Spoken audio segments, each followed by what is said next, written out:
नमस्कार दोस्तों। पश्चिम बंगाल में ममता बनर्जी की हार हो चुकी है, बीजेपी की सरकार बन गई है, शुभेंदु अधिकारी मुख्यमंत्री हैं और अब ममता बनर्जी के भतीजे अभिषेक बनर्जी की मुश्किलें बढ़ती हुई नजर आ रही हैं। Abhishek Banerjee diamond harbour seat से सांसद हैं और 2026 में जब पश्चिम बंगाल में विधानसभा का चुनाव हुआ तो अभिषेक बनर्जी ने आक्रामक चुनाव प्रचार किया, जोरदार रैलियां की, एक एक सीट पर जाकर प्रचार किया और ममता बनर्जी की सरकार बनाने की अपील की। अभिषेक बनर्जी तीसरी बार सांसद हैं और ममता बनर्जी के बेहद करीबी लोगों में हैं, उनके भतीजे हैं और पार्टी में भी अभिषेक बनर्जी कई फैसलों में अपना दखल रखते हैं। लेकिन अब जब चुनाव खत्म हो चुका है, नई सरकार बन चुकी है, ऐसे में अभिषेक बनर्जी की मुश्किलें बढ़ती जा रही हैं। अभिषेक बनर्जी के खिलाफ विधाननगर थाने में एक मामला दर्ज हुआ है जिसमें बीएनएस की धारा जो लगाई गई है दोस्तों, उसमें 192 है, 196 है, 351 सेक्शन 2, 353 सेक्शन 2C, इसके अलावा 123 सेक्शन 2 और 125 इन अलग अलग धाराओं में अभिषेक बनर्जी के खिलाफ मुकदमे दर्ज किए गए हैं।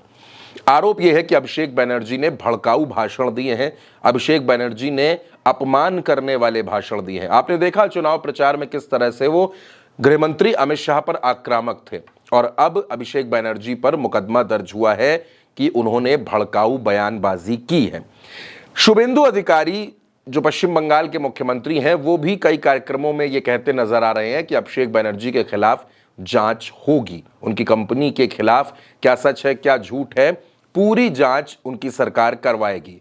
यानी पश्चिम बंगाल में 15 साल से जो टीएमसी का शासन था दोस्तों, 2011 से ममता बनर्जी मुख्यमंत्री थी और 2014 में अभिषेक बनर्जी सांसद बने थे।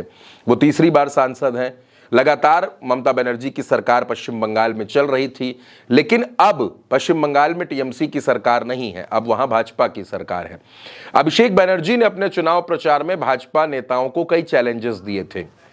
उन्होंने ये भी कहा था कि हम देखेंगे कि जब नतीजे आ जाएंगे उसके बाद भाजपा के कितने लोग यहां पर इसी तरीके से नजर आते हैं, बाहर के लोग आकर यहां पर प्रचार कर रहे हैं।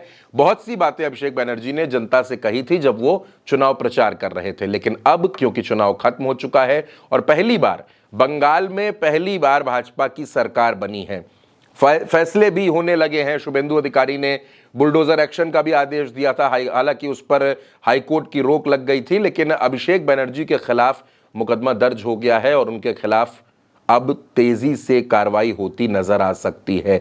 यानी ममता बनर्जी के भतीजे अभिषेक बनर्जी मुश्किलों में फंसते हुए नजर आ सकते हैं। सवाल यह भी उठ रहा है कि क्या अभिषेक बनर्जी की गिरफ्तारी हो सकती है, क्या अभिषेक बनर्जी को जेल भेजा जा सकता है, क्योंकि बहुत सी गंभीर धाराएं उन पर लगाई गई हैं। ऐसे में अब ये लोग सवाल पूछने लगे हैं कि क्या ममता बनर्जी के भतीजे अभिषेक बनर्जी के बुरे दिन शुरू हो गए हैं। ये सवाल इसलिए उठ रहा है दोस्तों क्योंकि ये मामला दर्ज हुआ है।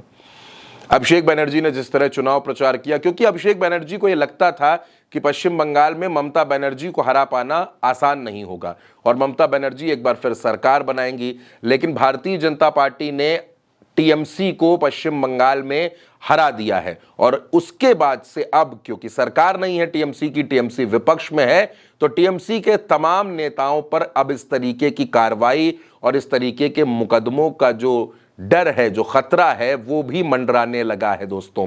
अगर आप पश्चिम बंगाल के चुनाव प्रचार की बात करें, उसको याद करें, तो दो नेता, ममता बनर्जी के अलावा दो नेता ऐसे थे जो जबरदस्त आक्रामक तरीके से प्रचार कर रहे थे और भारतीय जनता पार्टी पर हमला बोल रहे थे।